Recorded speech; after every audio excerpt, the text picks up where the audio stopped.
we will be having a new series. And we will be taking on the topic of encountering God, taken from both Old and New Testaments accounts of different individuals who have encountered God or Jesus. And we will continue to explore this topic until next month in time for our family camp, where we will be invited to slow down and to notice God in those moments. By the way, what is the meaning of encounter? According to Merriam-Webster, it's not working.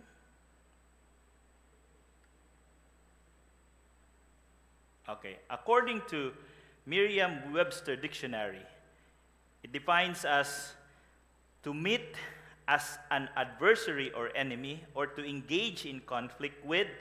So mostly it's a negative term in the secular dictionary. To come upon face to face, or to come upon or experience especially unexpectedly.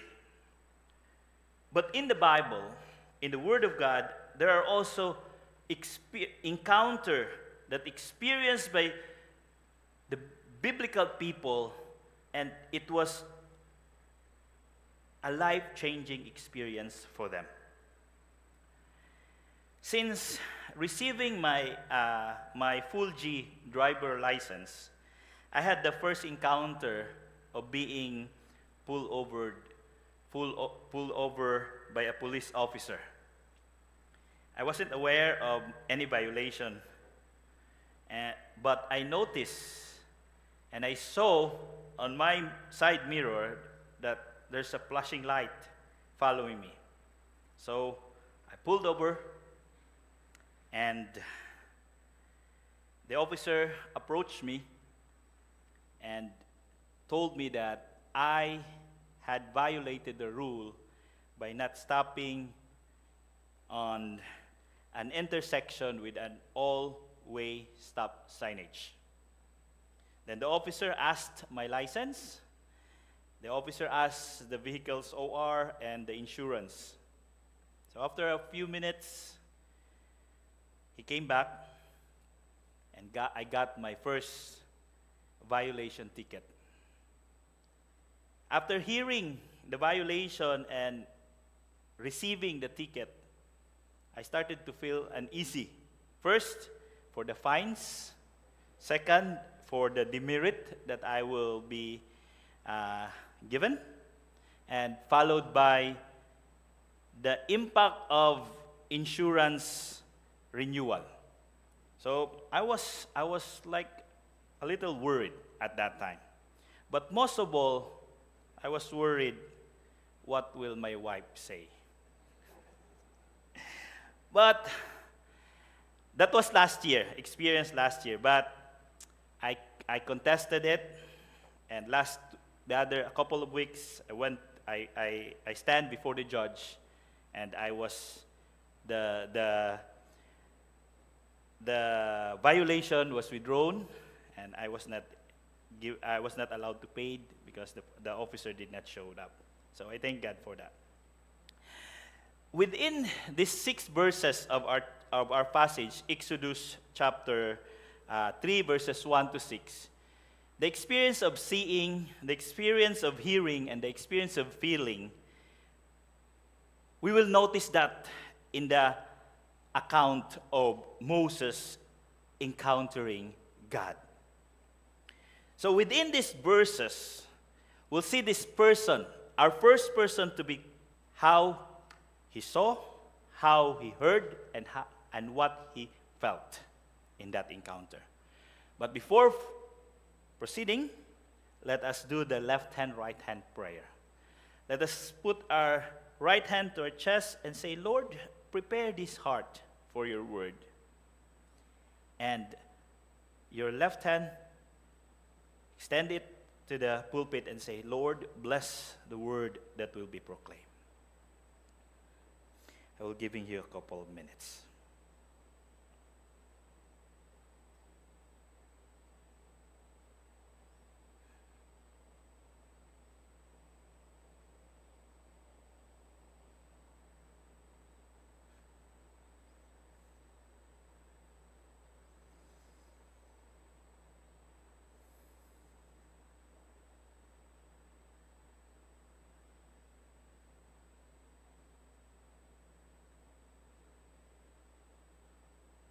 Spirit of the living God, minister to us this afternoon. Lord, as you have spoken to me through your word, as you have addressed any concern in my heart, allow this time, Holy Spirit, to work in every heart that is here, and every heart that is willing to be fed by your word. Holy Spirit, you know their needs. You know their very concern right now. And I ask you, Holy Spirit, to minister to them in a very special way. Lord, I submit to your leading. I submit to your guidance. Use me, Lord, as I share your word to thy people. It's not about me. It's not about me. It's more of you, oh God. And Holy Spirit,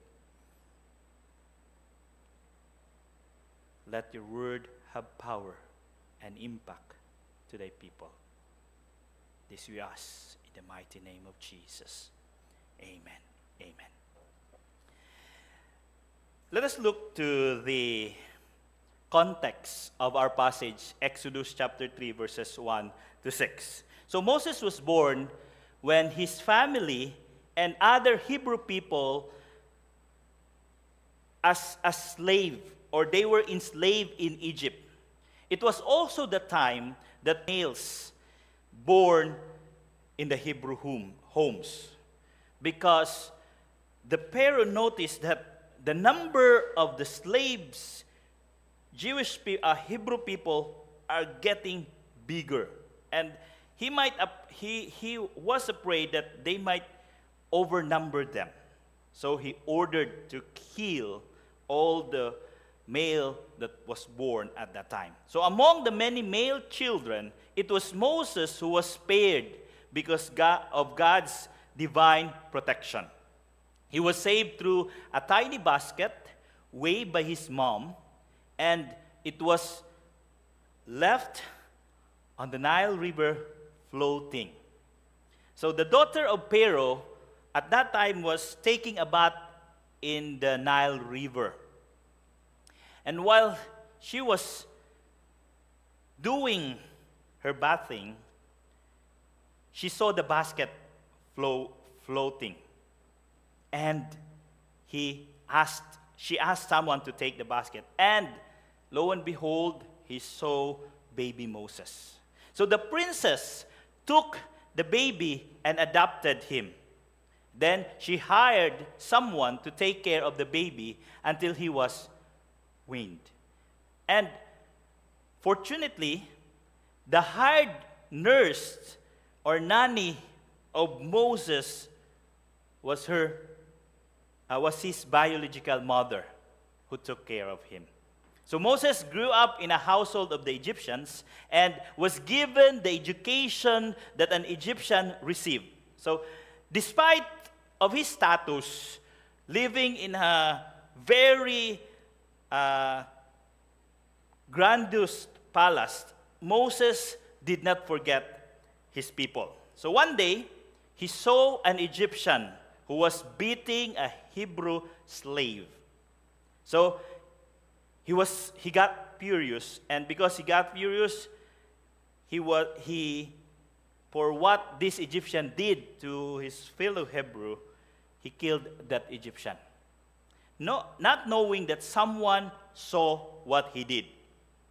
And the incident was able to reach to Pharaoh.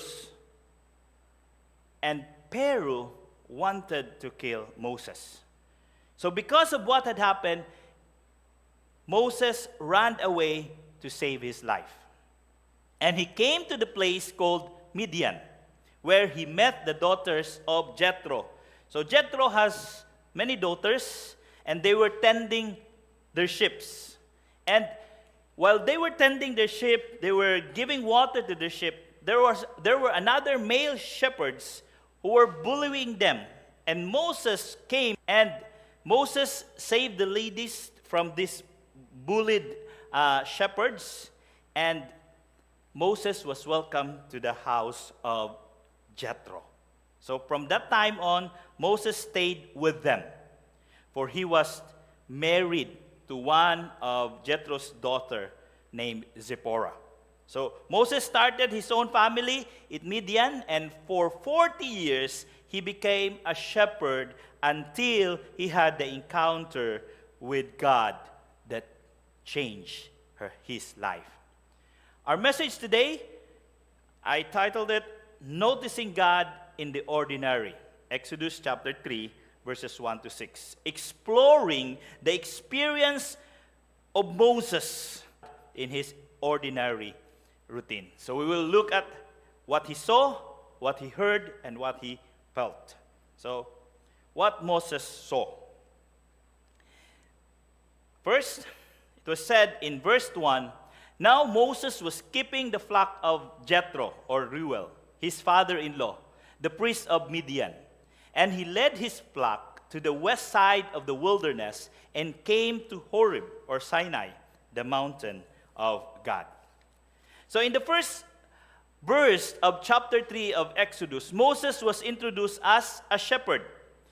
But 40 years before that, he was the most educated person in Egypt, as the daughter of Pharaoh adopted him and raised him and had given him all the privilege. We can see here that Moses had fully adjusted and lived a nomadic life, far from the life he has in the palace, full of luxury and privileges. He had taken the job as a shepherd when, in fact, Egyptians view this kind of job as disgusting. So for 40 years after he fled Egypt, this was his life in the wilderness, together with a flock of sheep that he didn't own.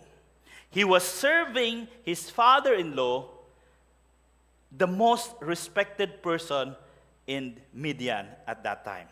So the praise says he led his flock to the west side of the wilderness, suggests that Moses led his flocks beyond the usual grazing ground. It was not the usual ground. It is called the God's mountain, or the mountain of God. But we don't know if Moses was aware that it was called the mountain of God. For there is no indication in our passage that Moses was seeking the mountain of God. What he was doing was just leading the flocks to the other side of the wilderness. And verse 2 happened. So in verse 2 it says, the angels of the Lord appeared to him in a blazing flame of fire from the midst of a bush. He looked, and behold, the bush was on fire, yet it was not consumed. Maybe Moses saw that part of the wilderness that was suitable for herding. So he decided to lead all his flocks on that side. And when he suddenly noticed that there was a bush burning, it was not unusual, because what Moses saw was a bush burning, but the bush was not consumed. It is common for a plant or a bush like what Moses had sown to just ignite in the desert because of heat. It was common view for Moses. But the question is, how long could a fire consume the entire bush? 3 to 4 seconds? But this time, what Moses saw was the bush was not consumed. Though it was burning, that's why it caught the attention of Moses. Though he might have seen bush burning every day when doing the herding of sheep in the wilderness, he observed that this one, there is something on this. There's something unusual about what he is seeing. Indeed, it was a distinct sight, for it was the angel of the Lord who appeared from the midst of the bush. This was also distinct because the angel's appearance was not in a common way. There are some accounts of the Bible when angels appears that looks like human being, like in the account of Gideon's and others. And some instances, they have wings. In this account of Moses, the angel of the Lord appeared through a fire. And there could be, maybe Moses could have a different reaction when he saw a figure of an angel in a human being. Since it was through the fire, Moses revealed one of his characteristics at this time, his curiosity. He was so curious.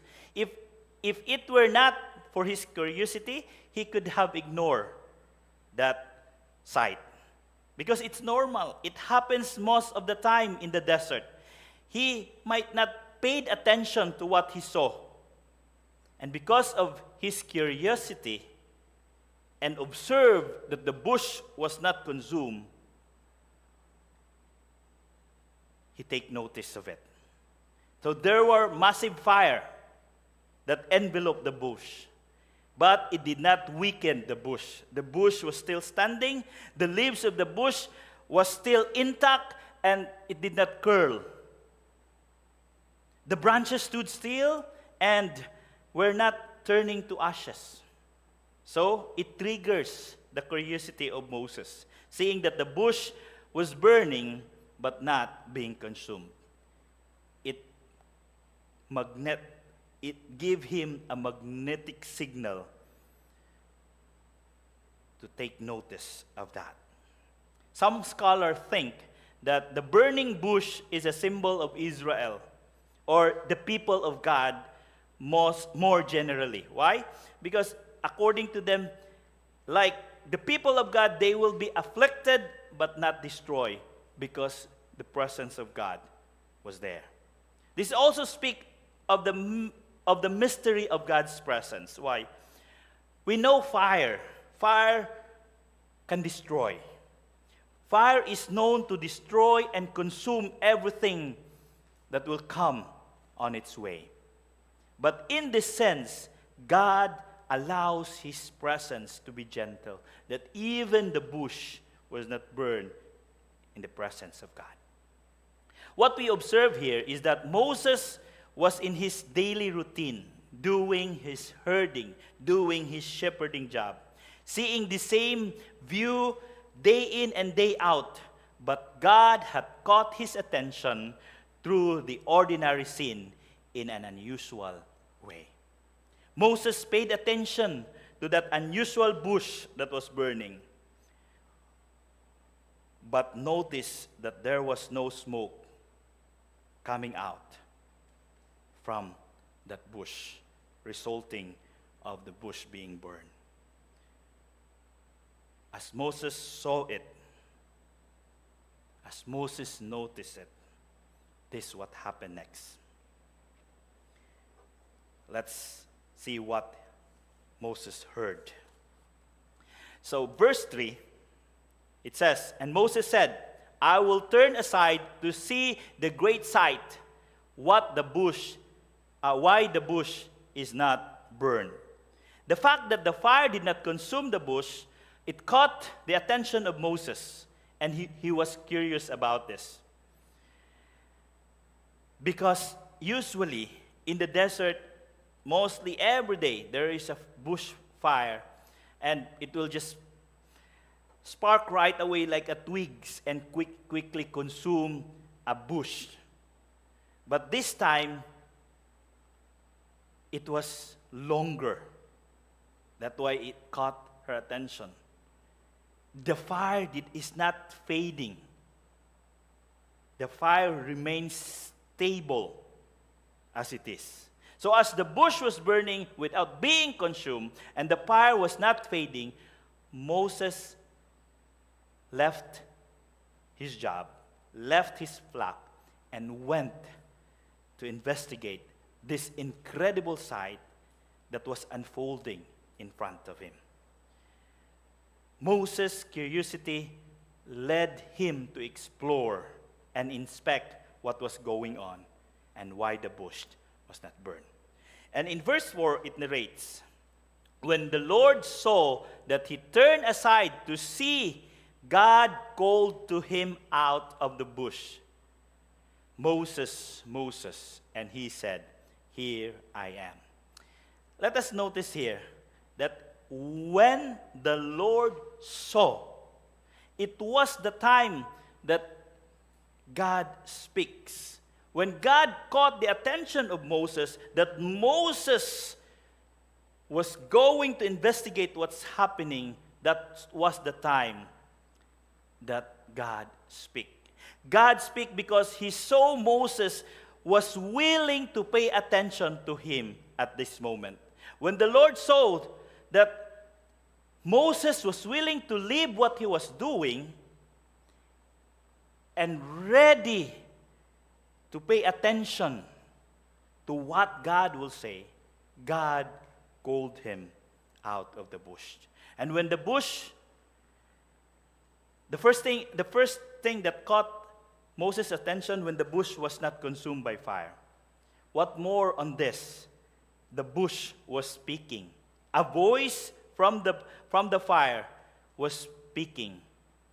I could not imagine the expression of Moses' face when he heard someone call his name. It was the angel of the Lord who appeared to him like a fire. Yet it was the voice of God who that did not consume the bush, caught Moses' attention, led him to slow down, and he was able to encounter God. Because Moses chose to notice and investigate, there he encountered the audible voice of God calling him, Moses, Moses. And when the Lord saw that Moses was ready to listen to him, God introduced himself to him. Let us take note that in this part, God did not call Moses just once, just say Moses. But God mentioned his name twice, Moses, Moses. What could be the significance of calling out the person's name twice? When God calls a person's name twice, he had something for that person, and he wants his full attention. And there are several instances in the scripture where God calls a person's name twice. And their encounter with God brings about a significant changes in their lives. Like, for example, Abraham. In Genesis 22:11, he said, Abraham, Abraham. And he was given the Abrahamic covenant. With Jacob in Genesis chapter 46, verse 2, he also called Jacob, Jacob. In Samuel heard God calling him twice when he was a little boy, Samuel, Samuel. And Eli told him to respond, here, speak, Lord, for your servant is listening. In the New Testament, when Jesus was in the house of Mary and Martha, he calls the attention of Martha, saying, Martha, Martha. Simon Peter, he called Simon, Simon. And Paul, in his way to Damascus, he met Jesus, and Jesus called him Paul, Paul, or Saul, Saul. The calling of a person's name twice was one of God's significant acts of calling someone's attention. When Moses heard his name called out, he did not just say, "Present." No, but he simply had a submissive way of responding, "Here I am." When Moses responded the praise, "Here I am," Moses was indicating that he had the full attention, that his mind and heart are present and willing to listen. So what happened next when he encountered God? And this has changed his life. This time, what Moses felt. Since Moses was introduced in the biblical account, starting in chapter 2 of Exodus, there was no account that Moses had an encounter with God. So this is the first encounter with Moses and God. So it also marked the beginning of the many encounters Moses could have. And in fact, there's a lot of series of encounter Moses has with God if we read through the book of Exodus, Leviticus, Numbers, and Deuteronomy.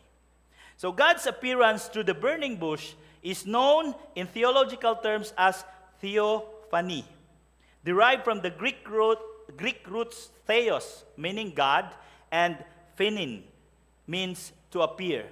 It is referring to the visible manifestation of God's presence. So after Moses responded to God by saying, "Here I am," God gave him two important commands before God introduced himself to Moses. In verse 5, here's the command. Then God said, "Do not come near. Take your sandals off your feet, for the place on which you are standing is holy ground."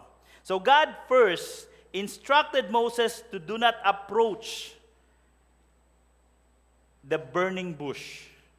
And then he told him to remove his sandals. These commands indicate that God was inviting Moses to honor the sacred space because of the presence of God. It is clearly stated that the place on which Moses was standing is the holy ground. Before the burning bush incident occurred, that place was not considered holy. That place was not a holy site. But at the moment when the angel appeared through the flame of fire, the place became holy because of the presence of God. Holiness is the key characteristic of God. And Moses was invited to show reverence of who God is. That moment, that time, that place where the holy presence of God manifested through the fire become holy because the presence of God was there.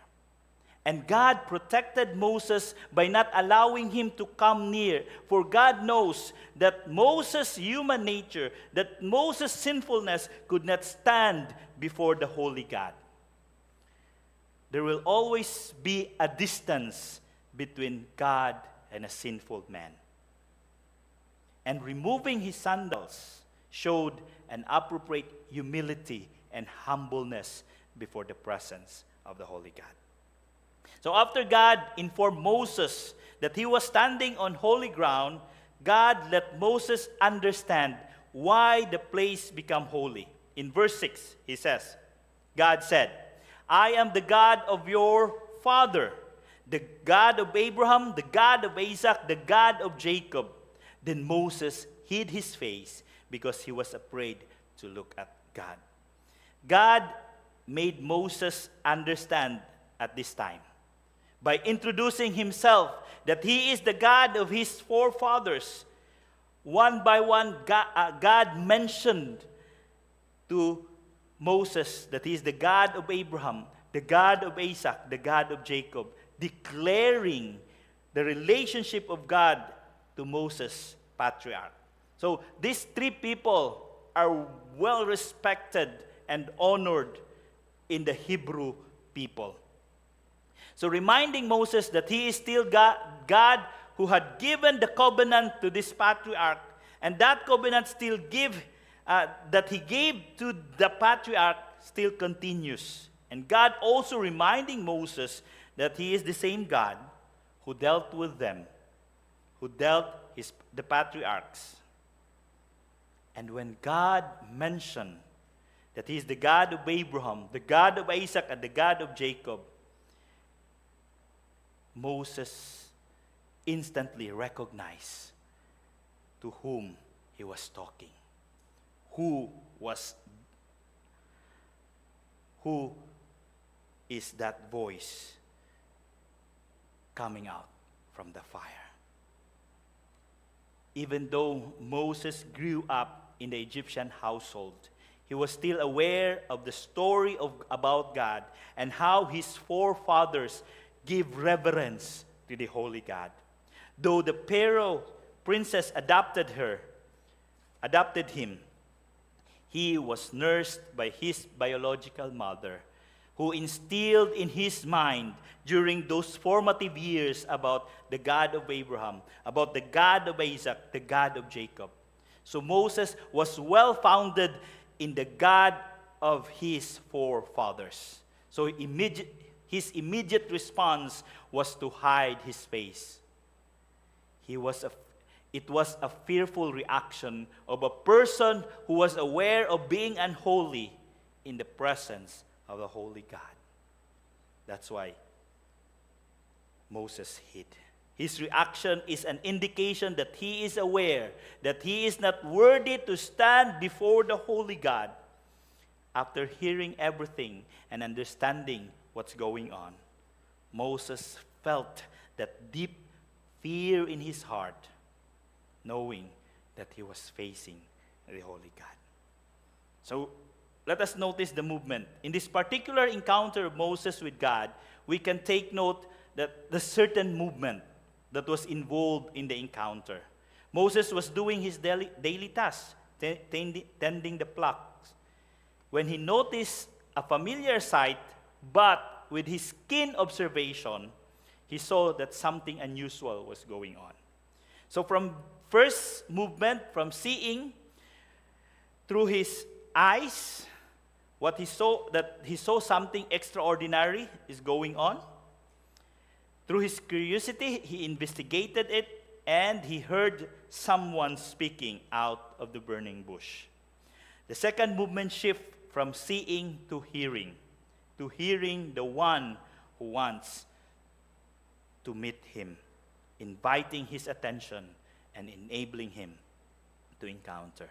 So the third movement was the one that stirred his heart. Moses felt fear. The encounter touched his heart, that he felt fear. The account of Exodus chapter 3, verses 1 to 6, is not about the miracle that occurs because the bush was not burning. The real miracle that happened in this account is that the Holy God, the Almighty God, the great I Am, the creator of heaven and earth, revealed himself. He allowed himself to be encountered by an holy person, a person who killed someone, a person who is sinful. God allowed himself to be encountered. God may not appear to us the same way how he appeared with Moses like a burning bush, but he could allow himself to be revealed to us in many ways. Our song leader introduced earlier that God can be revealed through nature, through the air, through the water. God reveals himself through the nature. Romans 1, verse 20 of the Good News Translation says, "Ever since God created the world, his invisible qualities, Both his eternal power and his divine nature have been seen. They are perceived in the things that God had made, so the people have no excuse at all. The creation that we can see around us reveals the glory of God. We need to have that time, to take time to observe the nature that God created, the wonders of his creation. Appreciate the grandeur of that magnificent masterpiece of God. The stroke of how God painted a beautiful sunset over the horizon. Did we appreciate how God created all those things? We can encounter, God reveals also himself through his word, through God's word.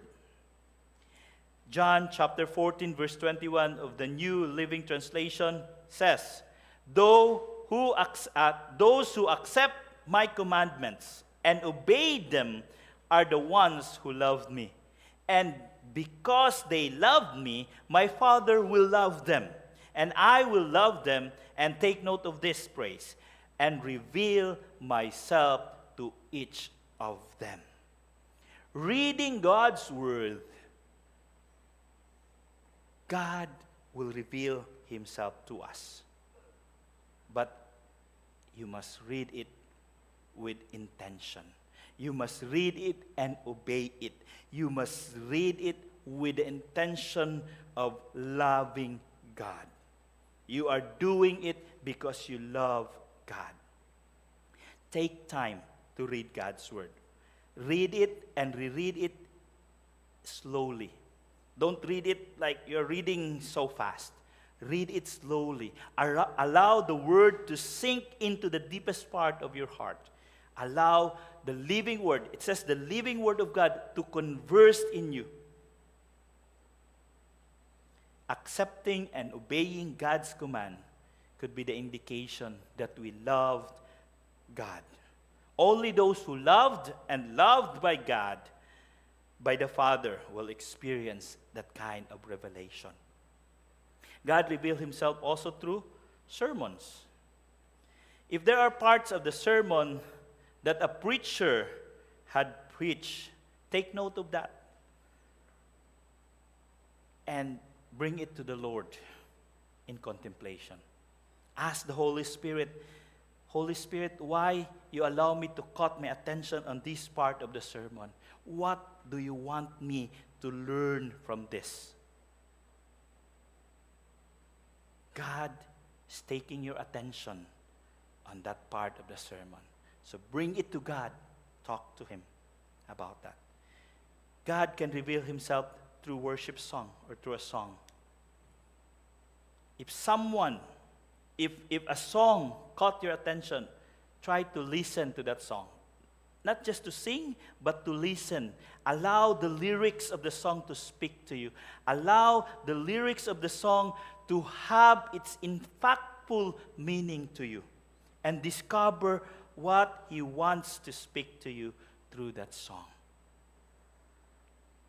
It happened to me once when I was listening the song, one song. It was the time when we learned about Nate's condition. I was listening to this particular song. I forgot the title of the song.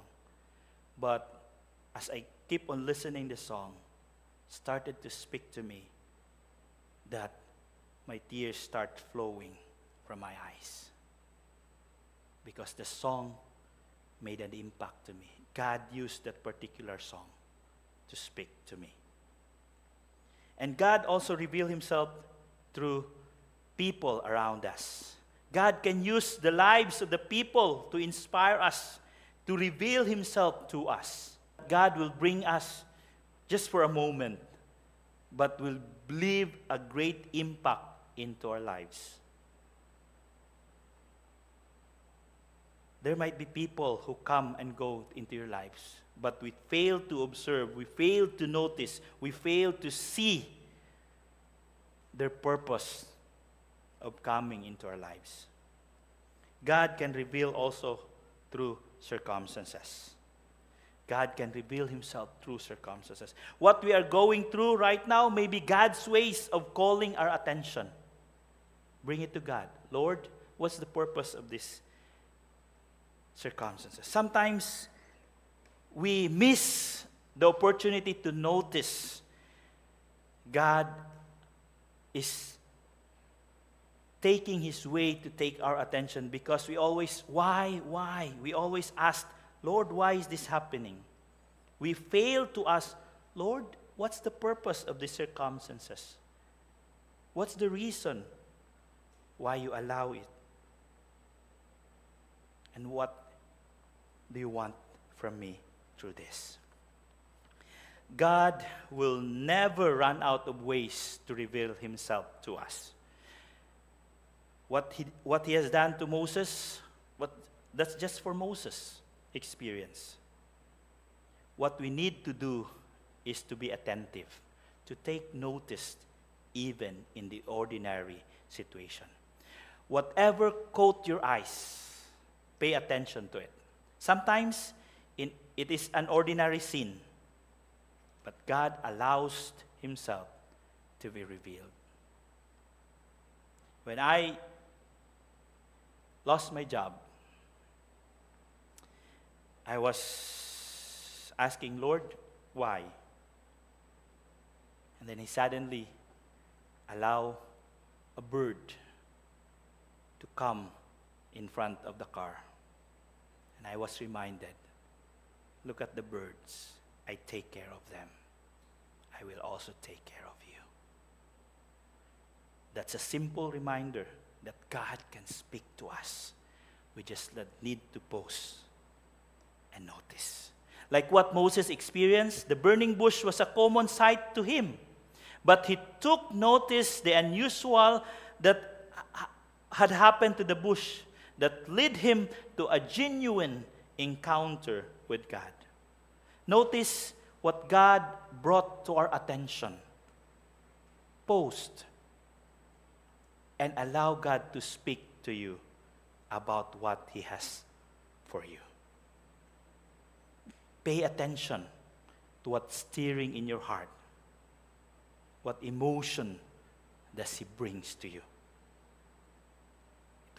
It would be peace, but to Moses it was fear, allowing that he's speaking to the Holy God. Friends, God's word failed to touch our hearts deeply because we don't truly pay attention to it.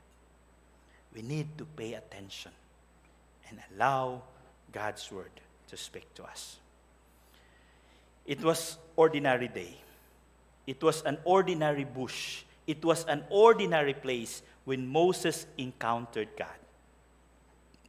It is because he encountered God because Moses slowed down.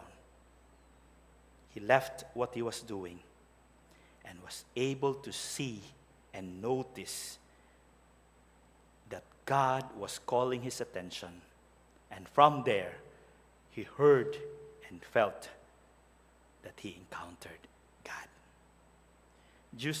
During Moses' encounter with God, he was reminded, stay distance, to keep distance from the holy God.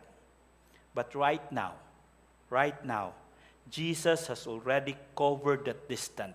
Jesus has already filled that distance between God and us, because Jesus was sent, the only begotten Son of God, high priest, to mediate us between the Holy Father. Hebrews chapter 4, verse 14 to 16 says, but Jesus, the Son of God, who is our great high priest, who has gone to heaven itself to help us. Therefore, let us never stop trusting Jesus. This high priest of ours understand our weakness, since he had the same temptation we do, though he never once gave away to them and sin. So, let us come boldly to to the very throne of God, to the very presence of God, and stay there to receive His mercy, to find grace to help us in our time of need.